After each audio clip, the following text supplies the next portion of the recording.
যে দর্শক, আমরা এখন আছি বাংলাদেশের গুরুত্বপূর্ণ একটি স্থান, জাতীয় প্রেস ক্লাবের সামনে।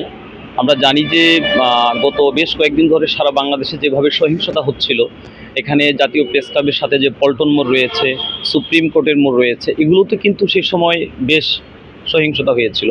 আমরা যে একটা ধ্বংসাত্মক পরিস্থিতির মধ্যে মানুষের যেখানে যাতায়াতের সবচেয়ে বড় একটা সমস্যা ছিল, এবং এই পরিস্থিতির মধ্যে কিন্তু আসলে সত্যিকার অর্থে মানুষের বের হওয়াটা কিন্তু খুব একটা কষ্টের ছিল।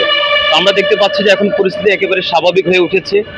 বাংলাদেশের সাংবাদিকদের যে প্রাণের স্পন্দন জাতীয় প্রেস ক্লাব, সেখানে যারা পেশাদার সাংবাদিক রয়েছেন তারা ইতিমধ্যে এখানে আসা শুরু করেছেন, এবং অনেকটাই বলা যায় যে সুন্দরভাবে সবার পদচারণা এখানে যে লক্ষ্য করা যাচ্ছে, এবং চারদিকের পরিবেশটা, বিশেষ করে পল্টন মোড় এবং যে সুপ্রিম কোর্টের এই এলাকার চত্বর, এগুলো সব কিছু একেবারে মানুষের এখন উপস্থিতি অনেকাংশেই আগের চাইতে অনেকাংশে এখানে বৃদ্ধি পেয়েছে।